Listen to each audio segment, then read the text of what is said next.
भारतवर्ष।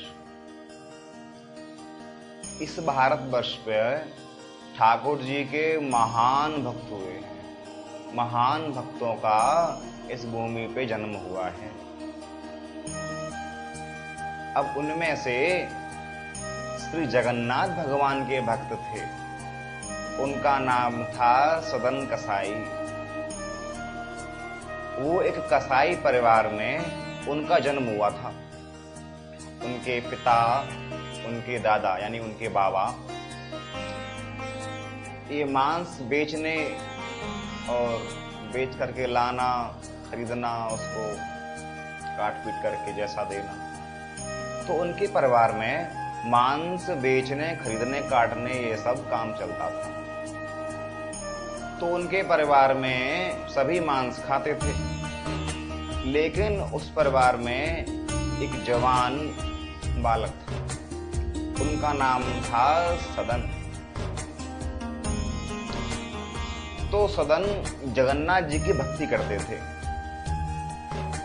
वो अब उनके परिवार में मांस बेचने का पैतृक कार्य था, तो वो दुकान पे जाते थे, मांस काट के देना, बेचना, मांस खरीद के लाना, लेकिन वो मांस का भक्षण नहीं करते थे। वो मांस को खाते नहीं, केवल बेचते थे। पैतृक कार्य है इसीलिए। और भगवान जगन्नाथ जी में उनकी अपार निष्ठा थी, उनका समर्पण भाव था श्री भगवान जगन्नाथ जी। तो उनके पास ना एक सालग्राम थे।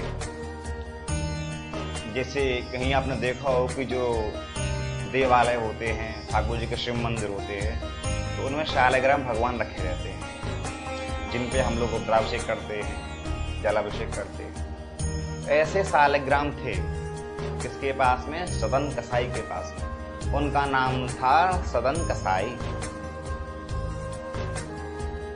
तो वो शालग्राम को पास में रखते थे, तो वो उससे बांट होता है, बांट, जैसे दुकानों पर बनिया होते हैं, पंसारी होते हैं, तो वो मांस जो होता है ना, तो वो मांस को तोलने के लिए वो उसका उपयोग करते थे।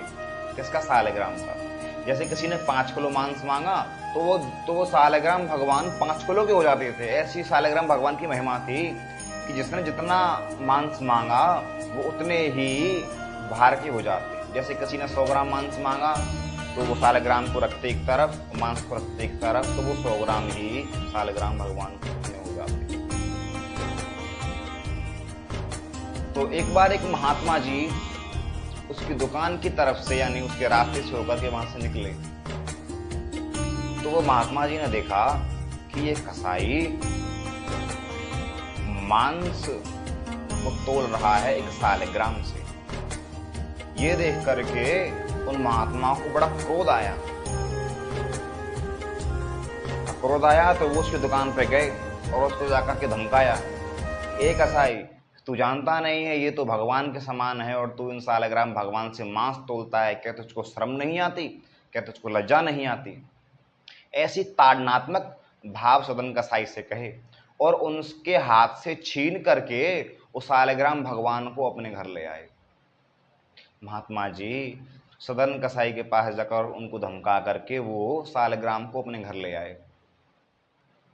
वहां ला करके उन्होंने उनको स्वच्छ किया, उनको नहलाया धुलाया, उनकी पूजा सेवा की और उनको भोग लगा करके रात्रि को महात्मा जी सो गए।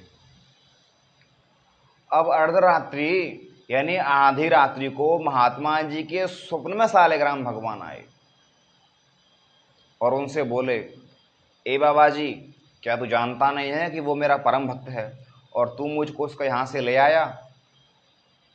अभी जा और मुझको उसके वहाँ वापस छोड़ के आ, अभी जा, वरना मैं तेरा सब कुछ नष्ट कर दूंगा। ऐसा शालग्राम भगवान उन महात्मा जी से बोले स्वप्न में, माने उनके सपने में। अब महात्मा जी की नींद खुली तो महात्मा जी को वो सपना याद आया। अब महात्मा जी घबरा गए। तो स्वप्न में उन शालग्राम भगवान ने एक बात और कही कि मैं ये नहीं देखता कि वो मुझसे मांस तोलता है या क्या करता है, मैं तो ये देखता हूँ कि जब वो बांट में एक तरफ मांस को तोलता है और एक तरफ मुझको रखता है, जब ऊपर नीचे बांट होता है तो मुझको बड़ा आनंद आता है, मैं उससे झूला झूलता हूं। ऐसा भाव सालग्राम भगवान के मन में था। तो महात्मा जी की नींद खुली, तो महात्मा जी को अपना जो स्वप्न याद आया, रात्रि में जो स्वप्न भगवान ने दिया, तो वो स्वप्न उनको याद आया। तो वो उन सालग्राम भगवान को लेकर के और उस कसाई के दरवाजे पे गए। अरे कसाई भैया, कसाई भैया, आवाज लगाई। तो सुबह का समय था, तो वो सदन कसाई आए बाहर। तो बोला कि आइए महात्मा जी। तो बोला कि भाई लो, ये तुम्हारे सालग्राम पकड़ो, ये तीर तो तुमसे ही राजी रहते हैं और ये हमसे राजी नहीं रहते, इनको तो तुम ही संभालो, तुम्हारी अमानत, तुमको मुबारक। तो ऐसा कहकर महात्मा जी उनको सालग्राम भगवान दे गए और उनको बताया कि मेरे सपने में आए थे ये ऐसा। अब सदन कसाई की निष्ठा जो थी पहले जगन्नाथ जी की तरफ, वो प्रगाढ़ हो गई, माने वो निष्ठा और उनकी तरफ बढ़ गई, जगन्नाथ जी की तरफ।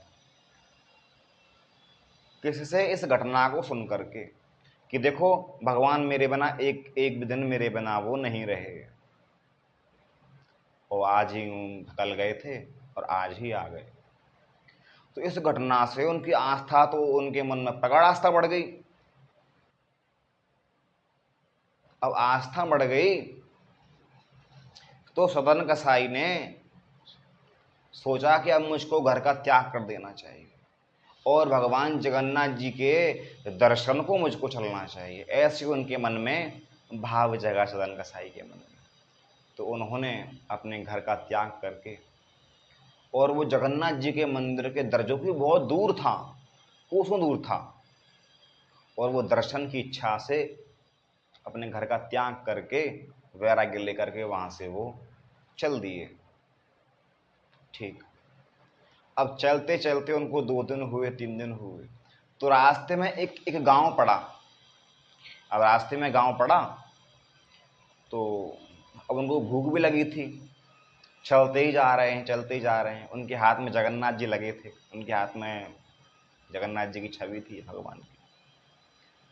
तो उनको एक झोंपड़ी दिखी और उस झोंपड़ी का उन्होंने दरवाजा बजाया। तो एक अति सुंदर स्त्री उस झोंपड़ी में से बाहर निकली और उनसे बोली कि जी महात्मा जी ऐसे। तो वो सदन कसाई उनसे बोले कि हम चलते आ रहे हैं और हमको भूख लगी है, क्या कुछ भिक्षा मिलेगी? अब सदन कसाई जो हैं वो बाल ब्रह्मचारी थे, उनके मुख पे तप तेज था, जवान अवस्था थी। तो ये देख करके वो महिला सदन कसाई पे मोहित हो गई। अब उसके मन में तो कुछ और इच्छा थी कसाई के प्रति, लेकिन सदन के मन में उस स्त्री के प्रति केवल और केवल मातृभाव था। लेकिन उस माता जो है, वो महिला जो है झोंपड़ी वाले, उसके मन में सदन जी के लिए काम वासना जाग गई। ठीक है। तो उस महिला ने कहा कि बाहर तो धूप हो रही है, आप तो अंदर ही आ जाइए, क्योंकि उसके मन में तो और कुछ बात थी। तो उन्होंने आसन बिछाया, उनके लिए भोजन कराया। तो भोजन होने के बाद में उस महिला ने अपनी इच्छा उनको कही कि मेरे मन में तो ऐसी इच्छा है और आप मुझको ऐसा। तो सदन कसाई बोले, अरे अरे तुम ऐसा क्यों बोल रही हो? जब वो महिला ज़्यादा पीछे पड़ी तो सदन कसाई बोले कि देखो तुम्हारा तो यहाँ पे पति सो रहा है चारपाई पे, तुम अपने पति में ही तुम संतुष्ट रहो, मुझ तक क्यों पहुँच रही हो? तो उस महिला को लगा कि ये सदन जो है ये डर रहा है, ये मेरे पति को देख करके डर रहा है। तो उस महिला ने वहाँ एक दरांत लिया और उसका गला काट दिया। किसका? चारपाई पे जो उसका पति सो रहा था उसका गला काट दिया। किसने? उस महिला ने।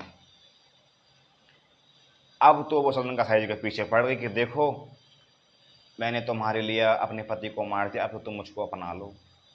तो सदन कसाई फिर भी ना माने, वो नहीं नहीं नहीं माता माता करते रहे। तो महिला बोली, अगर तुम नहीं मानोगे तो मैं हल्ला मचा दूंगी, मैं गांव वालों को बुला लूंगी और वो तुमको मार देंगे, ऐसा ऐसा बोलने लगी। तो सदन कसाई तो बेचारे थे ही भक्त, वो बोले कि जैसे जगन्नाथ जी की इच्छा। लेकिन वो अपनी बात से नहीं हटे, वो अपनी बात से नहीं, उन्होंने हाँ नहीं कहा, वो अपनी बात पर अटल रहे कि नहीं, मैं नहीं तो नहीं। अब उस महिला ने हल्ला मचाया, हल्ला मचाया तो वहाँ आसपास के गांव के लोग सभी आ गए और उस सदन कसाई को बहुत मारा, लेकिन बेचारे कष्ट को सहते रहे। अब अंत में गांव में न्याय हुआ कि इनको राजा के पास ले जाओ, राजा ही इनको मृत्युदंड देगा। ये ठीक है। अब उनको राजा के पास ले जाया गया सदन कसाई जी के लिए। वहां उनको ले गए तो राजा ने देखा कि अच्छा शरीर है, चेहरे पे तेज है, चंदन लगा है, कंठी पहनी है, भला ये ऐसा करते कैसे कर सकता है। तो राजा के मन में पता नहीं क्या भाव आया, भगवान जाने। तो उन्होंने सदन के लिए मृत्युदंड तो नहीं दिया, लेकिन उनके हाथ कटवा दिए, सदन के हाथ कटवा दिए। लेकिन सदन कसाई के हाथ कट जाने पर भी उसके मन में ठाकुर जी की इच्छा हटी नहीं। वरना आजकल के लोग तो यूं कह दें कि होगा भगवान अपने लिए, हमारा तो नुकसान हो गया, हम तो कष्ट भोग रहे हैं। लेकिन सदन कसाई के मन में ऐसा भाव नहीं आया, उनके मन में वही भगवत भाव रहा सदन के प्रति। ठीक है। अब उनके हाथ कट गए। अब बेचारे सदन कसाई ठाकुर जी को पकड़ के ऐसे कांख में दबा करके चले जा रहे हैं जगन्नाथ जी के मंदिर की ओर।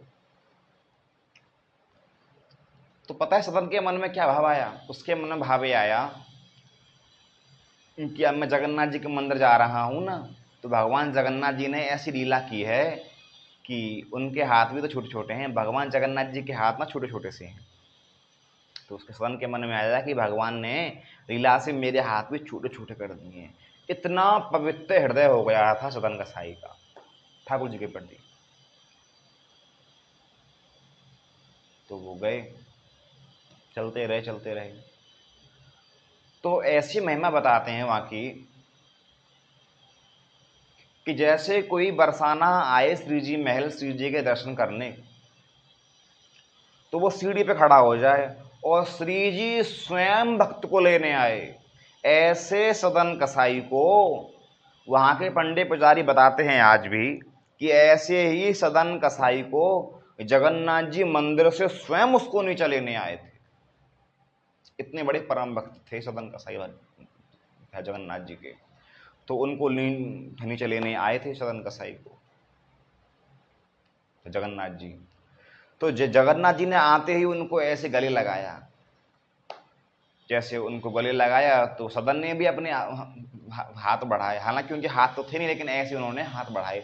तो जैसे उन्होंने अपने हाथ ऐसे बढ़ाए तो उनके हाथ ज्यों के त्यों जैसे पहले थे वैसे हो गए। वो आए, आपस में भगवत चर्चा हुई। तो सदन ने पूछा कि हे प्रभु, मेरे मन में तनिक भी द्वेष नहीं, मेरे मन में तनिक भी पाप नहीं है, मैंने कोई भी कृत्य इस जन्म में ऐसा नहीं किया कि जिससे मुझको मेरे हाथ कट जाएं, ऐसी मुझको सजा मिली। वो बेचारा निर्दोष पति उसका, उसने उसको मार दिया, ऐसा दृश्य मेरे सामने हुआ, ऐसा क्यों हुआ? तो भगवान ने उनको उत्तर दिया कि हे सदन, तुम अगले जन्म में, यानी अब से पूर्व, यानी इस जन्म से पहले जन्म में तुम एक बहुत अच्छे महात्मा थे और तुम बैठ करके ठाकुर जी का भजन कर रहे थे। तभी तुम्हारे सामने से एक गाय जा रही थी और वो गाय अपना बचाव कर रही थी एक कसाई से। उस कसाई के हाथ में दरांत लगा था, उस गाय का गला काटने चला था कसाई। तो वो गाय अपना बचाव करते हुए एक रास्ते से छुप के भागी।